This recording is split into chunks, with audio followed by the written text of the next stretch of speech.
Bem-vindos a mais um episódio do meu podcast Casa da Literatura. Hoje eu trouxe 3 convidadas muito especiais para falar sobre o livro As Meninas, de Lígia Fagundes. Estou aqui com a crítica Stephanie Turniero, estou aqui com a aluna nota 1000 do Enem, Juliana Valejo, e a professora de literatura, Maria Fernanda Gui. Assim, a gente sabe que o livro As Meninas é um livro obrigatório na FUVEST, então para você fazer algum vestibular é muito essencial você saber sobre o livro e o que se passa dentro dele. O que vocês acham sobre o contexto desse livro? Como que funciona?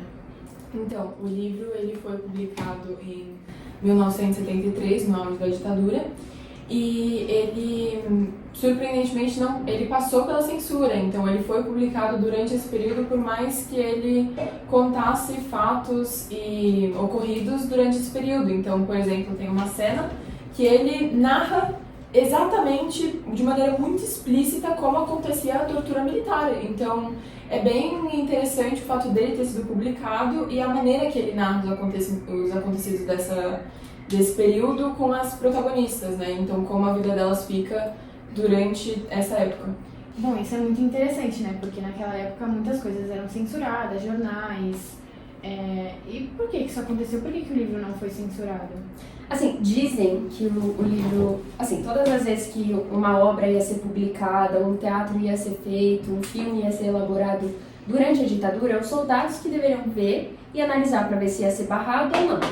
No caso do livro da Lígia, ele era muito complexo, então, tipo, tudo que ela usava, assim, era muito implícito, eu não conseguia saber muito bem, porque não estava definindo exatamente qual personagem estava falando, o que ela estava falando exatamente. Muita confusão. Exatamente, então os soldados, mais por preguiça mesmo, né, tipo, pela complexidade e tudo mais, ficaram, assim, sem querer ler e acabaram passando o livro, né, o que foi muito bom, ainda mais hoje em dia. Isso é muito interessante, por não ter sido censurado, e é algo muito bom porque agora a gente aprende muito com esse livro, né?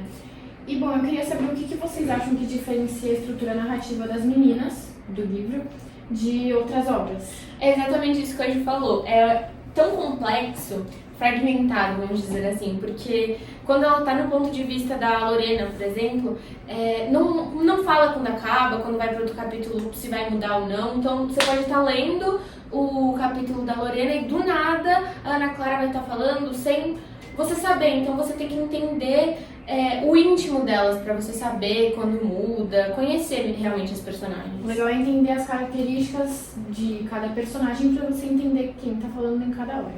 Muito interessante isso. Como que vocês veem o papel de cada menina dentro dessa estrutura narrativa? Então, a Lorena, por exemplo, ela é uma personagem, ela é uma menina rica, digamos assim, porque ela vem da antiga burguesia brasileira. Então, os pais dela são de classe alta da sociedade, e ela é uma menina que, por causa disso, ela é meio que alienada da questão política, então ela não se envolve muito, ela não tem muito uma opinião sobre o que acontece, porque não afeta ela diretamente. Então a gente vê muito isso na maneira que ela é colocada na estrutura narrativa do livro. Então ela é uma personagem que fala de uma maneira delicada, ela fala de uma maneira mais formal, não formal, mas ela é mais educada mesmo, ela é delicada no livro. E a gente vê isso nas motivações dela, como essa busca pelo amor não correspondido. E a gente consegue diferenciar ela também pela maneira que ela fala as coisas. Então, por exemplo, ela não fala dinheiro, ela fala Orienide. Eu preciso de Orienide, porque ela tem essa questão da sorte, de que se ela falar de trás pra frente, ela vai conseguir mais dinheiro. Então, é uma menina um pouco fútil, digamos assim. Complementando isso que a Stephanie falou, a Lorena ela era filha de um bandeirante, né? Então ela já tinha meio que umas características mais tradicionalistas, o que é totalmente diferente da Lia, que era uma militante de esquerda, né? Ela não podia ser descoberta também pelos soldados e tudo mais, né? Ainda mais durante o período. E fica claro quando é a Lia que tá narrando, porque ela é muito objetiva, ela é meio agressiva, né? Ela tinha aquele ar tipo, mais masculinizado, né?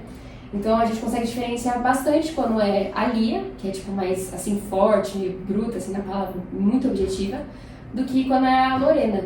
E também tem o caso da Ana Clara. Ana Clara, por exemplo, ela é uma personagem que, das 3 meninas, ela tem a pior situação, tanto financeira quanto familiar, porque ela não tem nenhum apoio a não ser a sua amiga Lorena.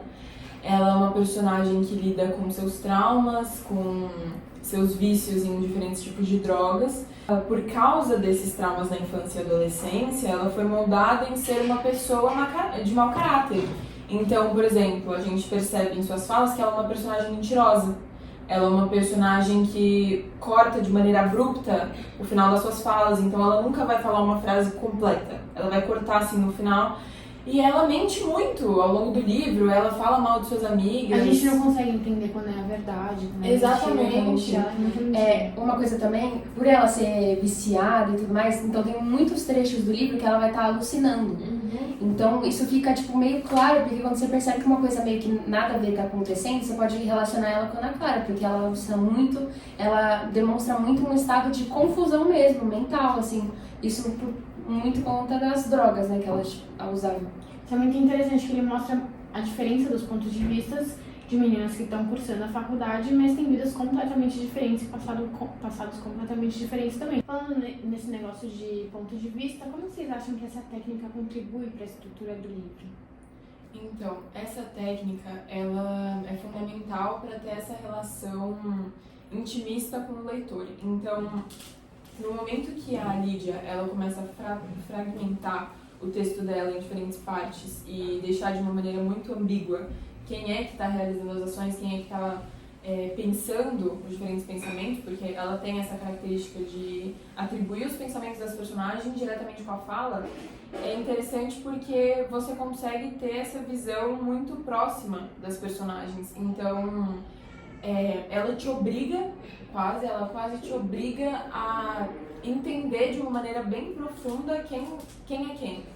Entendeu? Então ela não especifica quem é para ver se você entende, e isso contribui muito para o sucesso que essa obra tem hoje em dia. Então eu achava que essa subjetividade era mais para tentar passar pela censura, tanto é que eu usei na minha redação, né, tanto a Lígia Fagundes e o Chico Buarque, porque o tema era censura em países totalitários, né, tipo, como que você deveria lidar com isso. Então, ao ela apresentar uma obra assim, com meninas tão, digamos, perturbadas, com históricos de traumas, de vícios, de prostituição, de tantos assuntos, assim, polêmicos, foi mais uma questão, assim, pra tentar passar pelo regime, tanto é que ela conseguiu, né? É exatamente por isso que eu quis apresentar para os meus alunos a Lídia, pra ela entrar na mente deles e eles conseguirem entender e perceber esse assunto que é tão ignorado pela sociedade. E é um assunto muito profundo e doloroso. Mesmo assim, eu queria que eles se interessassem e entendessem. Sim, por pontos de vista diferentes, são personagens diferentes, com vidas diferentes.